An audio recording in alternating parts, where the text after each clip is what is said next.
Hello and welcome to Achievers Hive, dear learners of IGNOU MAPC Psychology first year. Let's start Unit 4 today, which is Models of Information Processing. And before we start the video, let me tell you, ये unit ऐसी है जिसमें से आपके examination में question sure short आता है. पहले भी मैंने आपको इंपॉर्टेंट क्वेश्चन आंसर्स की सीरीज बताई है और वहां पे मार्क किया था कि कुछ टॉपिक्स तो ऐसे हैं जो एग्जाम में पूछे जाते हैं. मतलब ये जो आपकी यूनिट है ये मैक्सिमम मार्क्स प्रोड्यूस करने वाली यूनिट है फ्रॉम ब्लॉक 1. तो चलिए आज के इस क्लास की हम शुरुआत करेंगे, लेकिन मैं आपको क्विकली दिखा दूं कि हम क्या क्या पढ़ने वाले हैं. हमारी ये यूनिट 4 भी एटलीस्ट 3 वीडियोस में डिवाइडेड रहेगी क्योंकि कुछ इंपॉर्टेंट मॉडल्स हैं तो उनको हम स्किप नहीं कर सकते.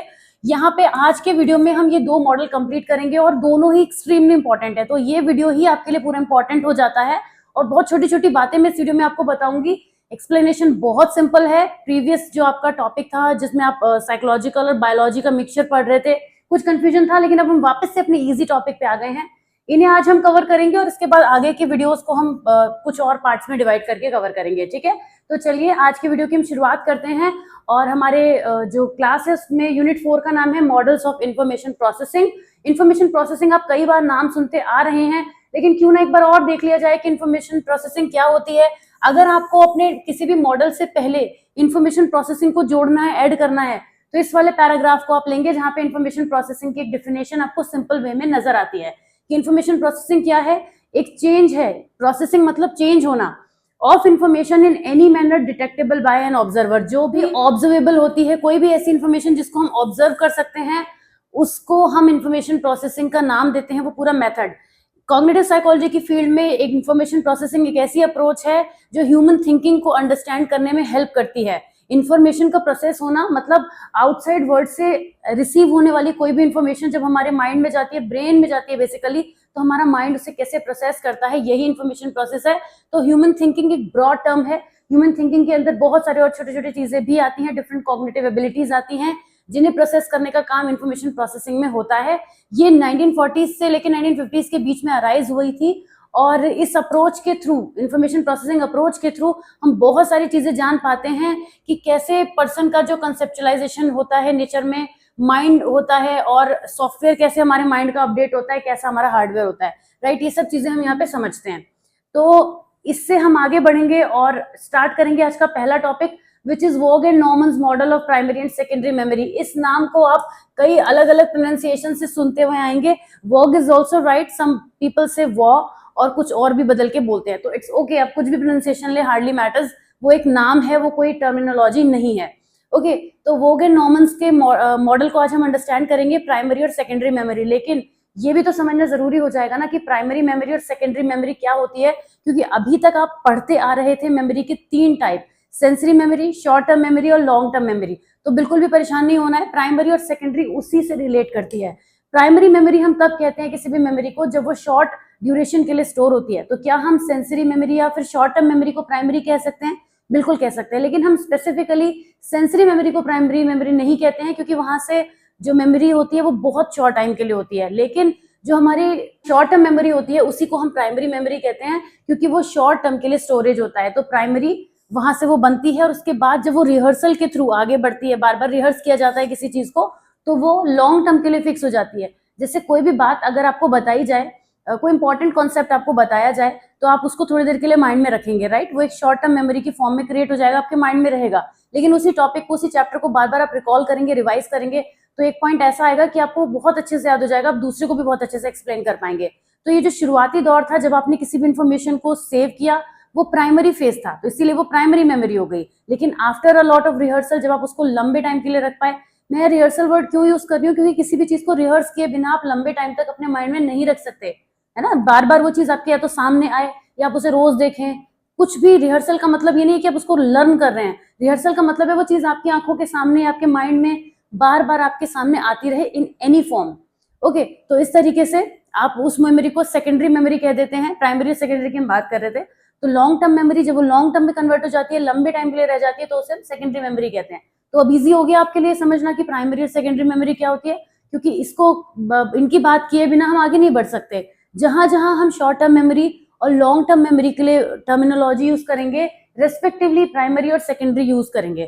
तो अब टर्मिनोलॉजी थोड़ी चेंज होगी, इसलिए आपको समझने में कोई प्रॉब्लम ना आए, इसलिए मैंने ये चीज आपको यहाँ पे एक्सप्लेन कर दी. ठीक है, चलिए तो ये मॉडल क्या कहता है, सबसे पहले इस पूरे पार्ट को समझेंगे। यहाँ पे ये कहता है, वॉग एंड नॉर्मन ने मॉडल 1965 में दिया था, इस बात को आपको ध्यान में रखना है। ये थ्योरी ड्यूअलिस्टिक है। ड्यूअलिस्टिक किस सेंस में है अभी बताया जाएगा कि प्राइमरी मेमोरी, जिसको हम एक शॉर्ट टर्म स्टोरेज सिस्टम भी कहते हैं यार, ठीक है, अभी जहाँ शॉर्ट टर्म मेमोरी सेव होती है, is conceptualised as being independent of secondary memory. Generally हम बार बार एक सी बात को रिपीट करते हैं कि जब शॉर्ट टर्म को रिहर्स किया जाएगा तो लॉन्ग बनेगी, जब शॉर्ट टर्म पे फोकस किया जाएगा तो लॉन्ग बनेगी। पर क्या शॉर्ट टर्म का अपना कोई एग्जिस्टेंस नहीं है? क्या वो अपने आप में कोई वैल्यू नहीं रखती है? अगर वो लेफ्ट राइट डिस्प्लेस हो जाए या वो एग्जिस्ट ना करे या रिकॉलिंग ना हो पाए तो क्या उसका कोई वजूद नहीं है? मतलब हम इस तरीके से इस चीज को सोचने लगते हैं, लेकिन हमसे ज्यादा सोचा वॉग एंड नॉर्मन ने, और उन्होंने अपनी थ्योरी में, क्योंकि इससे पहले विलियम जेम्स ने भी अपनी एक थ्योरी दी थी प्राइमरी या सेकेंडरी मेमोरी की, तो उसमें उन्होंने जो चीज एक्सप्लेन की थी उससे थोड़ा हटकर यहाँ पे इन्होंने बात करी, और जो उन्होंने किया वो जेम्स ने कभी नहीं किया था। उन्होंने प्राइमरी मेमोरी की प्रॉपर्टीज को क्वांटिफाई करने की कोशिश की। ये एक मेन बात है जो आपको इस थ्योरी में समझ में आनी चाहिए। क्या किया वॉग एंड नॉर्मन ने? Waugh and Norman try to quantify the properties of primary memory. पहली जो प्राइमरी मेमोरी होती है इसको क्वांटिफाई करने की कोशिश की गई। This short term storage system was taken to have very limited capacity. बार बार मैंने भी आपको यही बोला है कि बार बार हम यही कहते थे कि जो ये वाला शॉर्ट टर्म स्टोरेज है उसकी बहुत लिमिटेड कैपेसिटी है, तो जो इन्फॉर्मेशन का लॉस हो जाता था, भाई हमें पता है ना कि जो शॉर्ट टर्म मेमोरी होती है वहां पे इन्फॉर्मेशन का लॉस होता है, तो जो इन्फॉर्मेशन का लॉस होता है वो कैसे हो रहा था? मतलब उसके दो रीजन हो सकते थे, या तो उसको रिकॉल ना किया जाए या फिर उसका अपना ही फंक्शन हो कि वो डिके होके गायब हो जाए। तो दोनों में से क्या वजह थी? इसको समझने के लिए वॉग एंड नॉर्मन ने अपना एक कॉन्सेप्ट दिया और एक छोटा सा एक्सपेरिमेंट किया जिसके भी हम बात करेंगे। लेकिन एक्सपेरिमेंट से पहले मैं आपको एक पिक्चर दिखा दूं। यहाँ पे इस पिक्चर को जब आप देखते हैं तो यहाँ पे क्या आपको समझ में आ रहा है? बहुत सिंपल है। स्टिमुलस का मतलब हो गया कोई भी एक्सटर्नल एनवायरनमेंट, कोई भी पीस ऑफ इंफॉर्मेशन जो हमें बाहर से मिल रहा है, ठीक है। स्टिमुलस का मतलब क्या हो गया? इंफॉर्मेशन। ये जो बार बार हम इंफॉर्मेशन प्रोसेस करने की बात करते हैं, ये वही इंफॉर्मेशन है जो किसी भी स्टिमुलस की फॉर्म में हमें मिलेगी।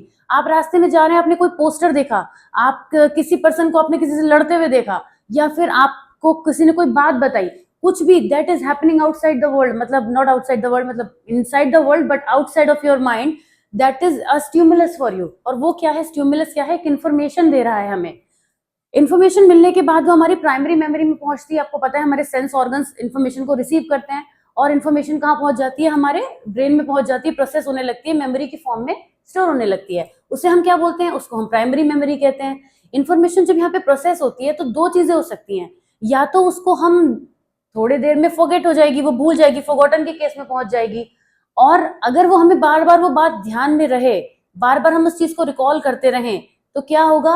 वो मेमोरी रिहर्स हो के सेकेंडरी मेमोरी में कन्वर्ट हो जाएगी। सेकेंडरी मतलब एक लॉन्ग टर्म स्टोरेज सिस्टम। कोई चीज जब हम ज्यादा ध्यान में रखते हैं तो वो लॉन्ग टर्म में कन्वर्ट हो जाती है, तो वो सेकेंडरी मेमोरी में कन्वर्ट हो जाती है। अब इस पिक्चर के आगे क्या बात है, इस बात के आगे समझते हैं। इस इमेज को आपको बनाना होगा एग्जामिनेशन में भी, यहां से निकल के आती है इंपॉर्टेंट बात। Waugh and Norman trace the fate of items in primary memory by using list of 16 digits.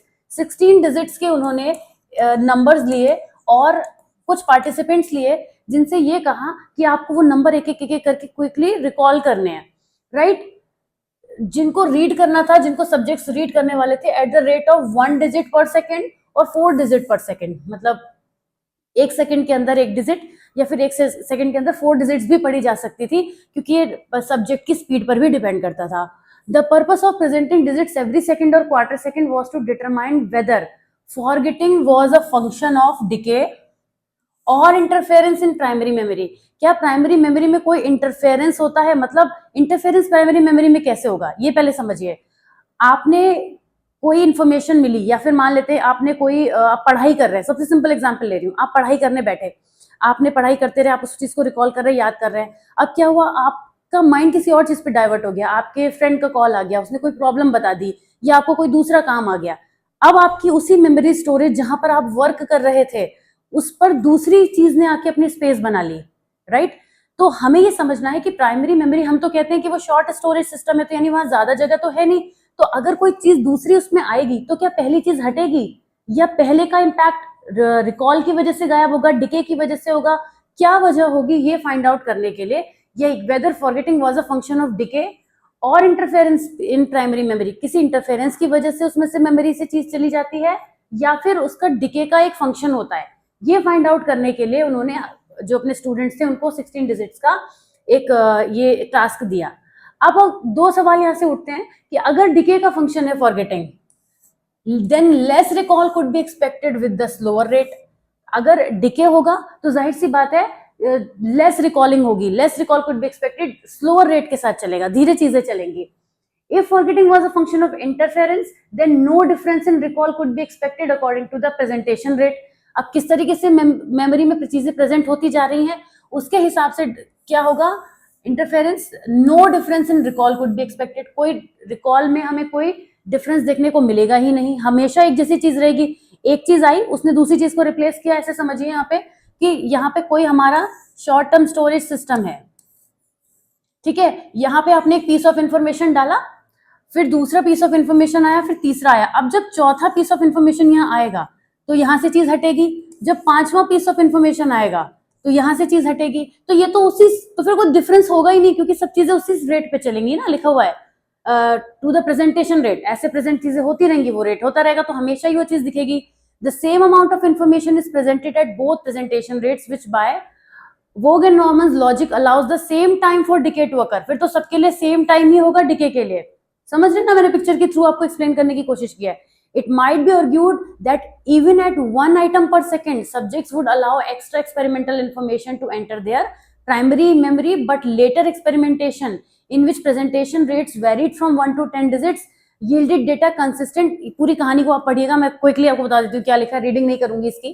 कहने का यहाँ पे सिंपल मतलब ये है कि जब 1 सेकेंड पर हिसाब से इंफॉर्मेशन जाएगी और जब 4 सेकंड के हिसाब से जाएगी, और वो बढ़ भी सकती है, 1 सेकंड में पर्सन जो है बहुत सारे वर्ड्स भी पढ़ सकता है, डिजिट्स भी पढ़ सकता है, तो वहां पे जो डेटा होगा उसमें हमें डेफिनेटली वेरिएशन देखने को मिलेगा, right. The rate of forgetting for 2 presentation rates is similar, interference seems to be a greater factor, यानी कि यहाँ पे इंटरफेयर एक इंपॉर्टेंट फैक्टर है जिसकी वजह से greater than the decay in forgetting. Decay होना, जैसे भूल जाने की प्रॉब्लम होना नॉर्मली भी होती है बच्चों को, उससे ज्यादा मैटर करता है कि इंटरफेरेंस कितना है। आप ही सोचिए, आप कोई काम करने बैठे हो, लगातार आपको डिस्टर्बेंस होता रहे, आपका माइंड डिस्टर्ब होता रहे, तो आप कैसे चीजों को याद रख पाएंगे। तो ये एक बड़ा प्रॉब्लम होता है, कहते हैं ना कि मेरा माइंड बड़ा डिस्ट्रैक्ट हो रहा है, डिस्ट्रैक्शन की वजह से मैं नहीं कर पाता हूँ, डिस्ट्रैक्शन की वजह से प्रॉब्लम आती है। तो distraction is a major thing जिसको हमें वोग एंड नॉर्मन ने अपने थ्योरी के थ्रू बताया, और इनकी जो थ्योरी है वो बड़ा ही पॉसिबल गुड सेंस क्रिएट करती है, क्योंकि primary memory holds verbal information as is available for verbatim recall। ये हमारे ऑर्डिनरी कन्वर्सेशन में ट्रू भी है। We can recall that last part of a sentence we just have heard with complete accuracy। अगर आपको पूरी बातें कोई भी पूरी बात बताई जाए तो उसका एंड पार्ट आप सबसे स्ट्रांगली याद रखते हैं, है ना। इसका मतलब ये है कि जो हमारा शिफ्टिंग होती है थॉट्स की, यानी कि जो भी हमारे यहाँ पे मैंने आपको पिक्चर के थ्रू बताया था कि इंटरफेरेंस होता है जब, तो क्या होता है, चीजें बाद वाली चीजों की इंपॉर्टेंस बढ़ जाती है, राइट। तो इस तरीके से ये हमारा मॉडल जो है वोग एंड नॉर्मन का यहाँ पे कंप्लीट होता है। कुछ इतनी बड़ी बात थी नहीं इसमें, अगर आपने देखा होगा, एक छोटा सा एक्सपेरिमेंट था जिन्होंने कंडक्ट किया। उससे पहले उन्होंने ये बताया हमें कि जो यहाँ पे ये पिक्चर थी, कैसे प्राइमरी और सेकेंडरी मेमोरी का अपनी अपनी जगह पे रोल होता है, इन जनरल कैसे रोल होता है, और फिर उसको वोग एंड नॉर्मन ने अपनी रोल थ्योरी में कैसे फिट करा। प्राइमरी और सेकेंडरी मेमोरी क्या होती है ये भी हमें यहाँ पे बताते हुए चलना है इस थ्योरी में। सो आई होप कि ये थ्योरी आपको अच्छे से क्लियर हो गई होगी। Alright, so this was it about this Vogue and Norman model of memory, right. अब हम बात करेंगे एटकिंसन एंड रिचर्ड शिफ्रिन के मॉडल के बारे में, which is the stage model. ये एक ऐसा मॉडल है जो मेमोरी के डिफरेंट टाइप्स को स्टेजेस की फॉर्म में लेता है। बहुत इजी, बहुत इंटरेस्टिंग मॉडल है, और एग्जाम में अगर आ जाए तो बच्चे बहुत खुश हो जाते हैं, क्योंकि ऑफ कोर्स स्कोरिंग है ही, और हमें इस पूरे मॉडल में मेमोरीज के डिफरेंट टाइप्स की बात करनी है। जो 3 मेजर टाइप्स है जिनके बारे में आप ऑलरेडी जानते हैं, सेंसरी, उसके बाद short term memory and long term memory, उसको तो बताना ही है, उनके बारे में उनके डिटेल्स बताने हैं, लेकिन हमें यहाँ पे स्टेज की फॉर्म में बताने। इतना ध्यान रखिएगा, हम यहाँ पे उन्हें एज अ टाइप यूज नहीं करेंगे, ऑल्दो वो टाइप ही है मेमोरी के, लेकिन रिचर्ड शिफ्रिन और एटकिंसन ने जब ये मॉडल दिया था तो उन्होंने वहां पर इसको एज स्टेजेस बताया था, क्योंकि हम भी ये बात कर चुके हैं, अगर आपको याद होगा प्रीवियस वीडियोस में, कि कैसे सेंसरी मेमोरी से हम शॉर्ट टर्म मेमोरी पे आते हैं और फिर वही शॉर्ट टर्म जो है वो लॉन्ग टर्म में कन्वर्ट होती है। तो कन्वर्जन चलता रहता है, दैट मीन्स वो डिफरेंट स्टेजेस होती हैं मेमोरी की, जो बेटर होती जाती हैं, चेंज होती जाती हैं, मॉडिफाई होती जाती हैं। और इसी बात को उन्होंने अपने मॉडल में कहा है। तो कुछ बिल्कुल भी ऐसी खास नई बात नहीं है, लेकिन हाँ जरूर समझना होगा हमें इस पिक्चर के थ्रू भी कि कैसे प्रोसेसिंग इंफॉर्मेशन की होती है और मेमोरी की फॉर्म में वो डिफरेंट डिफरेंट फॉर्म में बदलती चली जाती है। तो ये जो एक मॉडल है वो एटकिंसन और रिचर्ड शिफ्रिन का मॉडल है, और इस मॉडल को उन्होंने 1968 में दिया था। कुछ पॉइंट्स की फॉर्म में आप इंट्रोडक्शन की तरह से लिखेंगे इस चीज को। और the key elements of this model are that it views learning and memory as discontinuous and multi stages. Stages की फॉर्म में मेमोरी को डिफाइन करते हैं और कहते हैं कि डिसकंटिन्यूअस भी होता है। जब न्यू इन्फॉर्मेशन ली जाती है ये किसी न किसी फॉर्म में मैनिपुलेट होती है और फिर स्टोर होती जाती है। जैसे कि एक पिक्चर मैंने पहले आपको अपने माइंड में बनाई थी, जिसको हम कह रहे थे सेंसरी मेमोरी। जब ये चेंज होती है तो ये शॉर्ट टर्म मेमोरी में कन्वर्ट हो जाती है, शॉर्ट टर्म मेमोरी में। और उसके बाद जब इसको और रिहर्स किया जाता है, अगर हम थोड़ा याद रखते हैं सेंसरी मेमोरी को तो वो शॉर्ट टर्म मेमोरी बनती है, और फिर अगर इसको और लंबे टाइम तक के लिए रिहर्स करें, रिकॉल करें, तो वो लॉन्ग टर्म में कन्वर्ट हो जाती है। यही इसी तरीके से मैंने आपको बना के पहले भी बताया था। तो इसी चीज को आपको माइंड में रखना है। लेकिन इस मॉडल के थ्रू हम ये भी समझेंगे कि ये प्रोसेस होता कैसे है। ये जो पिक्चर आप यहाँ पे देख रहे हैं, इस डायग्राम को आपको एग्जाम में बनाना होगा, तो इसकी जरूर प्रैक्टिस कर लीजिएगा। बाकी चीजें तो आपको पता होंगी, आप आसानी से लिख लेंगे। ये है एक्सटर्नल स्टिमुलस, जिसकी मैंने पहले भी बात की। एक्सटर्नल स्टिमुलस का मतलब हो गया piece of information that we receive from our environment, right. उसी को हम बोलते हैं एक्सटर्नल स्टिमुलस। लिख देती हूं मैं यहाँ पे आपके लिए कि पीस ऑफ इंफॉर्मेशन, कोई भी एनवायरमेंट में एग्जिस्ट करने वाली इंफॉर्मेशन हमारे लिए एक्सटर्नल स्टिमुलस होता है, जो सबसे पहले हमारे सेंसरी मेमोरी को फॉर्म करता है। यहाँ पे हमारे सेंस ऑर्गन्स किसी भी इंफॉर्मेशन को आउटसाइड वर्ल्ड से रिसीव करते हैं और इमीडिएटली वो सेंसरी मेमोरी बन जाती है। ये बहुत ही फ्रैक्शन ऑफ सेकंड्स के लिए होती है, बहुत शॉर्ट ड्यूरेशन के लिए होती है, आगे पढ़ेंगे। उसके बाद इसके संग दो चीजें होती हैं, या तो इनिशियल प्रोसेसिंग स्टार्ट हो जाती है या फिर ये मेमोरी हम फॉरगेट हो जाते हैं। इसको भूलना बड़ा आसान है, और एक ही दिन में हम न जाने कितनी सेंसरी मेमोरी क्रिएट करते हैं और उसको भूलते भी चले जाते हैं। वो हमारे यूज के हिसाब से उसी समय हमसे टकराती है या सिचुएशन हमारे क्रॉस आती है, हम सिचुएशन के क्रॉस आते हैं और वो मेमोरी फेड आउट हो जाती है इमीडिएटली। इसके बाद ये जब मेमोरी थोड़ा सा प्रोसेस हो जाती है, प्रोसेस होने के बाद ये यहाँ से चेंज होती है, कन्वर्ट होती है शॉर्ट टर्म मेमोरी में। सेंसरी मेमोरी सबसे पहले शॉर्ट टर्म मेमोरी ही बनती है, इस बात को आप ध्यान रखिएगा। और सेंसरी मेमोरी यहाँ से इनिशियल प्रोसेसिंग के बाद यहाँ पे आपको दिख रहा होगा लॉन्ग टर्म मेमोरी और रिट्रीवल, ये दोनों एक दूसरे के आपको रिएक्शन में नजर आ रहे हैं इस मॉडल में। यानी कि एक बार आपको एरो यहाँ जाता हुआ दिख रहा है और एक बार एरो यहाँ जाता हुआ दिख रहा है, तो ये बात समझनी थोड़ी मुश्किल होगी कि इनिशियल प्रोसेसिंग के बाद क्या वो शॉर्ट टर्म मेमोरी बनेगी या वो लॉन्ग टर्म मेमोरी बनेगी, क्योंकि यहाँ से तो सेंसरी मेमोरी तो यहाँ से चल दी है, लेकिन वो जाएगी कहाँ। तो जब उसकी प्रोसेसिंग स्टार्ट होगी तो कई बार कोई सिचुएशन ऐसी भी हो सकती है जब हम उसके क्रॉस आते हैं तो हमें इतना हार्डली हिट करती है कि वो हमारे लिए, हमें उसको बहुत ही कम टाइम के लिए शॉर्ट टर्म में रहती है, वो डायरेक्ट लॉन्ग टर्म में भी क्रिएट हो सकती है। कोई भी ऐसी बात जो आपके संग ऐसे न जाने कितने इंसिडेंट्स हुए होंगे जो आपके लॉन्ग टर्म में इसलिए चेंज हो गए हैं क्योंकि वो बहुत ज्यादा स्ट्रॉन्ग, उसमें स्ट्रेंथ बहुत ज्यादा थी। तो यहाँ पे जो उसकी प्रोसेसिंग पे डिपेंड करेगा कि वो शॉर्ट में कन्वर्ट होगी या लॉन्ग में कन्वर्ट होगी, लेकिन जिसमें भी होगी दोनों में प्रोसेस चलता रहेगा। अगर वो आपको उस मोमेंट पे बहुत एक्सट्रीमली इंपॉर्टेंट लगती है तो वो आपके लॉन्ग टर्म के लिए हो सकती है, लेकिन जब उसका फिर रिट्रीवल होगा तो वो फिर धीरे धीरे फेड आउट होने के बाद शॉर्ट टर्म में भी कन्वर्ट हो जाएगी। लेकिन इसके अलावा ये ही शॉर्ट टर्म मेमोरी रिहर्स करने की वजह से, बार बार रिपीट करने की वजह से लॉन्ग टर्म में कन्वर्ट हो जाती है। तो यहाँ से हम ये देखते हैं कि ये जो मेमोरी है वो रिपीट होते होते, शॉर्ट टर्म मेमोरी जब रिपीट होती रहती है तो ये लॉन्ग टर्म में यहाँ से जाके कन्वर्ट हो जाती है, और अगर इसकी भी कोई इंपॉर्टेंस ना रहे तो ये हम इसको भूल भी जाते हैं। शॉर्ट टर्म मेमोरी एक रिस्पॉन्स क्रिएट करती है, ऑफ कोर्स, क्योंकि इस रिस्पॉन्स पर ही डिपेंड करता है कि हम अपनी किसी भी चीज को कैसे प्रेजेंट कर रहे हैं।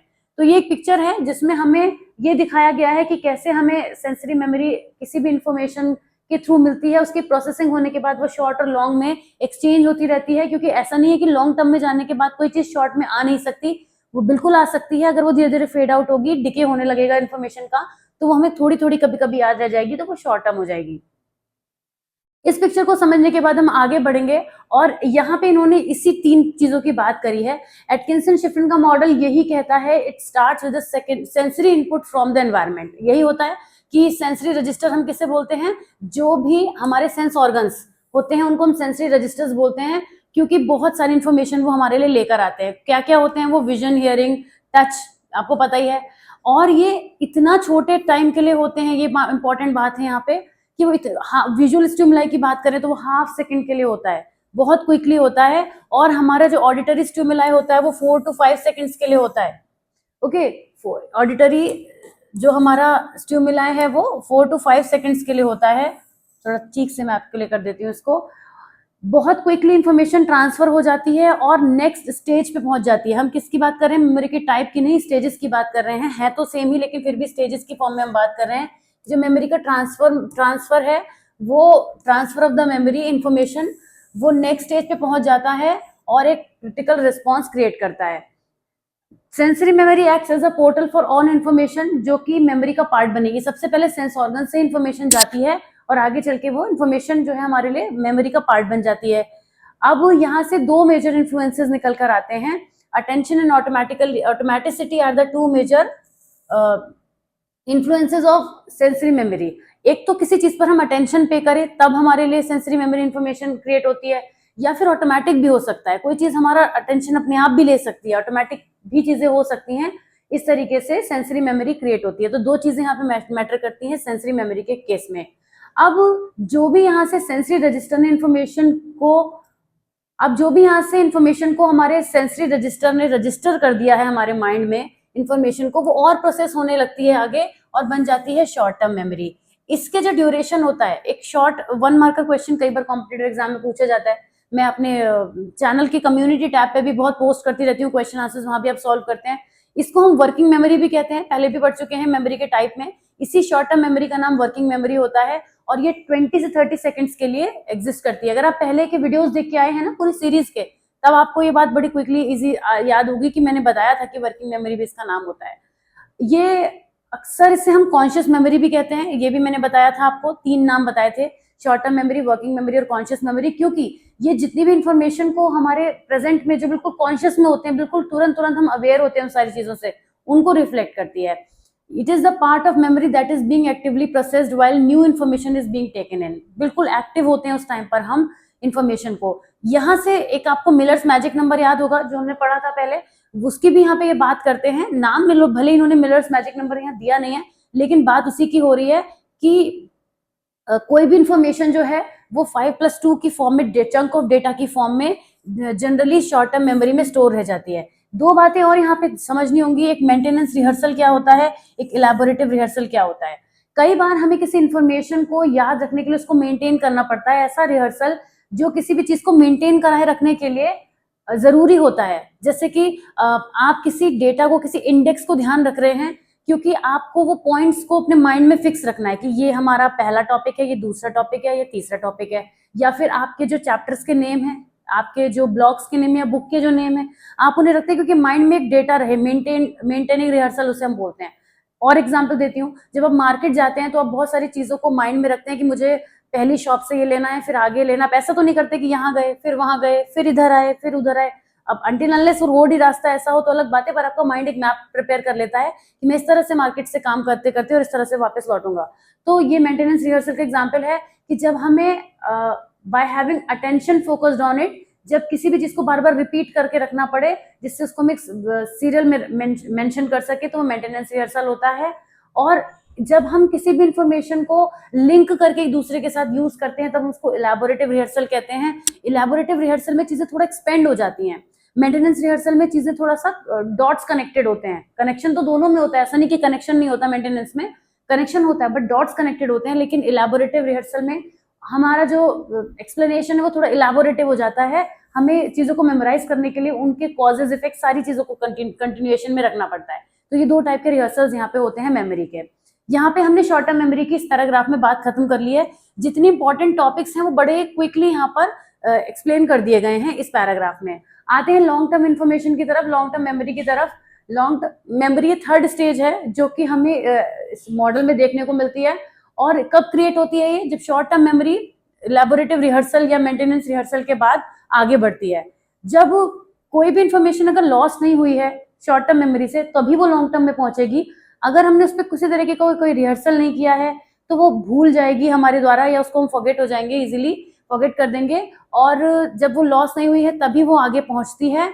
और ये लॉन्गर पीरियड के लिए होती है, ये डेज, मंथ्स, ईयर्स। आपको बहुत पुरानी पुरानी बातें भी याद होंगी अगर अभी आप याद करने की कोशिश करें, दिमाग पे जोर डालें तो बहुत इजीली विड्रॉ भी हो जाती है, रिट्रीव भी हो जाती हैं, और ये हमारे लॉन्ग टर्म मेमोरी का पार्ट होती है। हमारी डिफरेंट मेमोरीज भी इसी में आती हैं। अब इसमें इतना यहाँ तक तो हमने मॉडल में समझा, आगे हम बात करेंगे जो दूसरा टॉपिक है ये, मगर मॉडल के अंदर ही आता है, तो पहले समझ लीजिए। ये जब आप इस मॉडल के बारे में लिखेंगे तो थोड़ा इंट्रोडक्शन देंगे, पिक्चर को क्रिएट करेंगे, और तीनों टाइप बोल रही हूं मैं, मगर ध्यान रखिएगा स्टेजेस की फॉर्म में आपको लिखना है। जो 3 स्टेजेस हैं, उन स्टेजेस में मेमोरी कैसे कैसे वर्क करती है। प्राइमरी सेंसरी मेमोरी में क्या होता है, बहुत शॉर्ट ड्यूरेशन के लिए होती है, जितनी भी चीजें थी पढ़ी थी मैं रिपीट नहीं कर रही हूँ। उसके बाद शॉर्ट टर्म मेमोरी में क्या क्या चीजें होती हैं, कौन कौन से फैक्टर हैं, इसे कॉन्शियस मेमोरी भी कहते हैं। रिहर्सल वाला पार्ट आपको लिखना है। मिलर्स मैजिक नंबर के बारे में अलग से भी लिख सकते हैं, कोई प्रॉब्लम नहीं है, एडिशन भी कर सकते हैं। उसके बाद आप लॉन्ग टर्म मेमोरी को बताने के बाद अब हम यार बात करेंगे कि जो लॉन्ग टर्म मेमोरी है उसको ऑर्गेनाइज कैसे किया जाए। लॉन्ग टर्म मेमोरी को ऑर्गेनाइज का मतलब हो गया कि लॉन्ग है, वो अपने आप में लॉन्ग है, बड़ी है, कुछ बड़ी चीज है, तो उसके अंदर भी जो डिफरेंट टाइप्स मेमोरी के बन जाते हैं, मतलब लॉन्ग टर्म मेमोरी के डिफरेंट टाइप, जिन्हें अभी तक आप सुनते आ रहे थे, एपिसोडिक मेमोरी, सीमेंटिक मेमोरी, है ना, ये सब नाम आपने पिछले वीडियोस में सुने थे, लेकिन वहां पे मैंने आपसे बोला था कि मैं अलग से भी आपको ये चीजें बताऊंगी, तो वही सब बताने का टाइम अब आ गया है, जिसमें हम लॉन्ग टर्म मेमोरी को कैसे ऑर्गेनाइज करेंगे। तो ऑर्गेनाइज किया गया डिफरेंट डिफरेंट साइकोलॉजिस्ट ने किया। अगर ये आप एग्जाम में इनके नाम याद नहीं रख पाते हैं तो कोई दिक्कत की बात नहीं है, है ना। अगर आप नाम याद नहीं रख पाते तो कोई प्रॉब्लम नहीं है। आप क्या करेंगे, यहाँ पे organisation of long term memory में थोड़ा सा यहाँ पे कैटेगराइजेशन वाली बात को मैं बताती हूँ कि क्या है ये कैटेगराइजेशन वाली बात को बताने के बाद डिफरेंट टाइप को मेंशन करना शुरू कर सकते हैं कि एपिसोडिक क्या होता है, सीमेंटिक क्या होता है। एक एक हेडिंग डाल के आप लिखना शुरू कर दीजिए। बिल्कुल ऐसा जरूरी नहीं कि हमें इस बुकिश वाले तरीके से लिखना है, आप हेडिंग्स डालिए, क्योंकि आप तो ऑर्गेनाइजेशन की ऑलरेडी बात कर रहे हैं ना, लॉन्ग टर्म मेमोरी की। चलिए हम बात करते हैं यहाँ पे कि यहाँ पे क्या कहा गया था कि जब हम इसको ऑर्गेनाइजेशन करते हैं तो कैटेगराइजेशन के आइडिया पर बेस्ड ब्रूनर की थ्योरी ये कहती है कि किसी चीज को परसीव करना भी कैटेगराइज करना है। जब हमारा माइंड किसी चीज को परसीव करता है तो वो कैटेगराइज करना शुरू कर देता है। कंसेप्चुलाइज करना भी कैटेगराइज करना है। कंसेप्ट फॉर्म करते हैं जब हम उसका माइंड में, अगर मुझे 2-3 डिफरेंट टॉपिक्स पे बात बताई जाए तो पहले मेरा माइंड पहले ही ये बात कह रहा है कि वो 2-3 डिफरेंट टॉपिक्स हैं, है ना। तो यहाँ से कैटेगराइजेशन शुरू हो गया जब मैंने उसे परसीव किया। उसके बाद जब मैंने उसके कॉन्सेप्ट फॉर्म करे तो मैं 3 टॉपिक पे अलग अलग ही तरीके से सोचूंगी। मेरा माइंड 3 पार्ट्स में ऑलरेडी डिवाइडेड है उन टॉपिक्स के लिए। उसके बाद to learn is to form categories. अब जब मैंने उसके बारे में और जाना तो उनको कैटेगरीज में भी मैं फॉर्म करती चली गई, साइमल्टेनियसली चलता रहा। और उसके बारे में कोई भी अजम्पशन लूंगी, कोई भी डिसीजन लूंगी तो वो भी उसको कैटेगराइज करना ही होगा। तो हमारी मेमोरीज, मतलब ये बात कहने का यहाँ पे मतलब क्या है, मतलब ये है कि हमारी जो भी हमारे पास डेटा आता है वो ऑलरेडी कैटेगरी में कन्वर्ट होता चला जाता है। हमारे माइंड की प्रोसेसिंग इतनी अच्छी है, इतनी फास्ट है, इतनी बेहतरीन है कि वो इन्फॉर्मेशन को ऑलरेडी पार्ट्स में डिवाइड कर रहा है।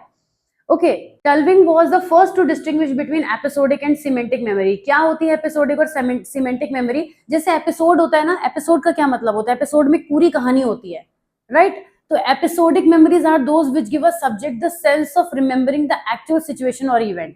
एपिसोडिक मेमोरी की डेफिनेशन हमें यहाँ से मिल जाती है कि एपिसोडिक मेमोरी क्या होती है, कि इसको यहाँ से लिखेंगे, episodic memories are those which give us subject the sense of remembering the actual situation और इवेंट। इसके बारे में और समझते हैं। Episodic memory story centred on personal experience and specific events. It is entirely circumstantial and is not generally used for the processing of new information except as a sort of backdrop। जो episodic memory होती है ये पूरी तरीके से circumstance पर based होती है और किसी भी न्यू इन्फॉर्मेशन के प्रोसेस के लिए यूज नहीं होती है। ये क्या होती है, एक्चुअल सिचुएशन को याद रख पाना, किसी को एज एन एपिसोड पूरी बात बता पाना। जब आप कोई स्टोरी टेलिंग करते हैं तो वहां पे एपिसोडिक मेमोरी का यूज हो रहा होता है। जब आप किसी सीन को, पिक्चर्स को डिस्क्राइब कर रहे होते हैं, कोई स्टोरी क्रिएट कर रहे होते हैं, वहां पे एपिसोडिक मेमोरी का यूज होता है। बात करते हैं हम यहाँ पे सीमेंटिक मेमोरी की। सीमेंटिक मेमोरी क्या होती है? सीमेंटिक मेमोरी इससे ऑपोजिट होती है। एक जनरल और एब्स्ट्रैक्ट इन्फॉर्मेशन होती है जो कि इंडिपेंडेंटली रिकॉल की जा सकती है कि इसे कैसे लर्न किया गया था। सीमेंटिक मेमोरी में हम जो भी हमारा टॉपिक्स है उसको हम डिटेलिंग कर पाते हैं, और इसके अलावा जो क्या हमने स्ट्रेटेजीज यूज की थी, कैसे कॉन्सेप्ट्स रहे थे, बिहाइंड द स्टोरी भी हम बता पाते हैं। तो एपिसोडिक में तो आपको सामने से एपिसोड नजर आता है, लेकिन सीमेंटिक में एब्स्ट्रैक्ट थिंकिंग हो पाती है, हम और भी ज्यादा डिटेलिंग कर पाते हैं। और इनका यूज करके आगे एक डिक्लेरेटिव मेमोरी को भी बताया गया था, जिसका नाम आपने सुना तो है, लेकिन होती क्या है डिक्लेरेटिव मेमोरी, आइए इसको समझते हैं। डिक्लेरेटिव के साथ साथ जब डिक्लेरेटिव मेमोरी को क्रिएट किया गया था इन दो को यूज करके, लेकिन जो हमारे और साइकोलॉजिस्ट थे उन्होंने डिक्लेरेटिव के साथ साथ प्रोसीजरल भी बताई, और इसके अलावा एक और हमें चीज मेंशन करी थी, मैं आपको एक बार क्लियर करती हूँ। वापस आ जाते हैं हम इस पर। देखिए यहाँ से डिक्लेरेटिव का टाइप हम पढ़ेंगे। जैसे मैंने आपको भी बताया कि आप एग्जाम में डिक्लेरेटिव प्रोसीजरल मेमोरी को अलग से मेंशन कर सकते हैं, बिल्कुल बाकियों की तरफ से। बाकी जैसे आपने बाकी की मेमोरीज को डिफाइन किया है उस तरीके से कर सकते हैं, ठीक है। तो इमेजरी भी इसमें लिस्ट में ऐड की गई थी, एक और टाइप है, इसी को मैं ढूंढ रही थी। तो डिक्लेरेटिव, प्रोसीजरल और इमेजरी, ये 3 टाइप की जो है हमें डिटेल करनी है यहाँ पे कि क्या होती है। Declarative memory as that which can be talked about और वर्बलाइज्ड। डिक्लेयर करना, अगर मैं आपसे कहूं कि आप डिक्लेयर कीजिए कि आप इस काम को करना चाहते हैं, आप पूरा विलिंगली बताएंगे कि I want to do this work. आप जब डिक्लेरेशन देते हैं ना, तो उसका एक पॉइंट आप वहां पे एक्सप्लेन करते हैं। तो डिक्लेरेटिव मेमोरी में वही होता है कि जो भी इंफॉर्मेशन यहाँ पे रखी गई है वो बहुत ज्यादा वर्बलाइज की जा सकती है, और इसको बहुत अच्छे से वर्ड्स में रखा जा सकता है। This can be put into words in conscious thought and sharing. बहुत ही डिटेलिंग हम इसकी कर सकते हैं, एक्सप्लेन भी कर सकते हैं अपने वर्ड्स में, तो इसको हम डिक्लेरेटिव मेमोरी कहते हैं। ये जो डिक्लेरेटिव मेमोरी है वो सिमेंटिक और एपिसोडिक मेमोरीज के 2 पार्ट में डिवाइड करती है। मतलब डिक्लेरेटिव को इन दोनों से मिलाकर बनाया तो गया था, लेकिन इनके 2 पार्ट्स हमेशा रहेंगे, सिमेंटिक और एपिसोडिक, क्योंकि दोनों की कैरेक्टरिस्टिक्स हमें यहाँ देखने को मिलती है। अब प्रोसीजरल मेमोरी यहाँ पे आती है, प्रोसीजर की बात करती है। प्रोसीजर की जब हम बात करते हैं तो कोई भी चीज कैसे हुई है, हाउ टू, किस तरह से हुई होगी, इसके बारे में वहां पे डिटेल में बात की जा सकती है। ये एक लॉन्ग टर्म मेमोरी का ऐसा टाइप है जो कि ऐसी इंफॉर्मेशन से एसोसिएट कर दिया जाता है that has reached a state of automaticity. कई बार चीजें जो ऑटोमेटिक हो जाती हैं, लेकिन यहाँ तक लिमिटेड नहीं है। इसको इस तरीके से कहा जाता है कि कैसे चीज हुई होगी, कि बहुत सारी चीजें हमारी मेमोरी में ऑटोमेटिक भी पहुंचती हैं, तो प्रोसेस तो उनमें भी होता है, इसीलिए उनको प्रोसीजरल मेमोरी कहा जाता है। ये स्किल्स और एबिलिटी की फॉर्म में डिफाइन की जाती हैं। जैसे कि कोई भी हमने स्किल एक्वायर किया है तो कैसे किया होगा उसको एक्सप्लेन करना बहुत आसान है। जैसे मैंने स्टोरी टेलिंग की बात की थी जब वहां पे, उसी तरीके से यहाँ पे मैं बात करूंगी कि किसी भी काम को आप सीखते हैं, करते हैं, तो कैसे करते हैं, ये चीज यहाँ पे बात आ जाती है। उसके बाद पैबियो ने यहाँ पे इमेजरी को डिस्क्राइब किया था। अगर आपको ये नेम्स याद नहीं रह पाते हैं तो कोई टेंशन की बात नहीं है, मैंने आपको पहले भी बताया, क्योंकि पूरे ही बुक के अंदर न जाने कितने सारे नाम होंगे, पर आप हेडिंग्स में डिफाइन कर सकते हैं। तो यहाँ पे इमेजरी को ऐसे डिफाइन करते हैं ये as the memory structure for collecting and storing information related to pictures. Imagery है तो मतलब इमेजिनेशन से रिलेटेड है। इमेजेस जब हमारे माइंड में बनाते हैं, हम कोई भी मेमोरी को इमेजेस की फॉर्म में जब स्टोर कर पाते हैं तो उसको हम कहते हैं इमेजरी, ठीक है। और बड़ा सिंपल है, इसमें हमारे माइंड में विजुअल रिप्रेजेंटेशन होता है। उस विजुअल रिप्रेजेंटेशन को हम अपने वर्ड्स की हेल्प से डिस्क्राइब करते हैं ऑफकोर्स, लेकिन वो हमारे माइंड में जिस मेमोरी की फॉर्म में रहता है उसको हम इमेजरी कहते हैं। 3 स्टेज मॉडल में जो इन्फॉर्मेशन प्रोसेसिंग होती है, एटकिंसन एंड रिचर्ड शिफ्रिन ने एक्सप्लेन किया है, वो मेमोरी के डिफरेंट स्टोर्स को या मेमोरी के डिफरेंट स्टेजेस को डिफाइन करते हैं अपनी थ्योरी की हेल्प से, और बहुत सिंपली इंडिकेट करते हैं कि how long an item can has been retained, कितनी देर तक कोई आइटम किसी स्टोरेज सिस्टम पर या लेवल पर रह पाता है, उसको उन्होंने मेमोरी के स्ट्रक्चर की फॉर्म में यहाँ पे डिफाइन किया है। ऑलराइट, यहाँ पे इसके साथ, इस पैराग्राफ के साथ हम इस बात को सम अप भी करेंगे कि इंफॉर्मेशन प्रोसेसिंग जो होती है वो 1 स्टेज से दूसरी स्टोर तक जाती है, एक स्टेज से दूसरी स्टेज तक उसका प्रोसेस चलता रहता है। एटकिंसन और शिफ्रिन ने इसी थ्योरी को, इस इंफॉर्मेशन को क्रिएट किया था, बट स्टार्टिंग होती है एक सेंसरी रजिस्टर्स की हेल्प से, जहां से इंफॉर्मेशन पहले रजिस्टर होती है और धीरे धीरे लेवल्स में और स्टेजेस में कन्वर्ट होती चली जाती है। तो ये था हमारा आज का टॉपिक, जिसमें हमने अंडरस्टैंड किया कि क्या है रिचर्ड शिफ्रिन और एटकिंसन का ये मॉडल, और काफी पूछा जाता है एग्जामिनेशन में, मैंने आपको पहले ही बताया। आज के होमवर्क की अगर मैं बात करूं तो आपको दोनों ही मॉडल्स को अपने कॉपी में लिखना है, अपने प्रैक्टिकल्स में प्रिपेयर करना है, नोट्स में बनाना है, और सिंपल सा ये होमवर्क है। और इसी के साथ आज का ये क्लास हमारा यहाँ ओवर होता है। लेवल्स ऑफ रिकॉल से नेक्स्ट वीडियो में स्टार्ट करेंगे। सो आई होप कि ये वीडियो आपको समझ में आया होगा और पसंद भी आया होगा। If you have found it useful then please press the like button and also subscribe to the channel अगर आपने अभी तक नहीं किया। And I will see you soon in the next part of this series. Till then take very good care of yourself. Bye bye.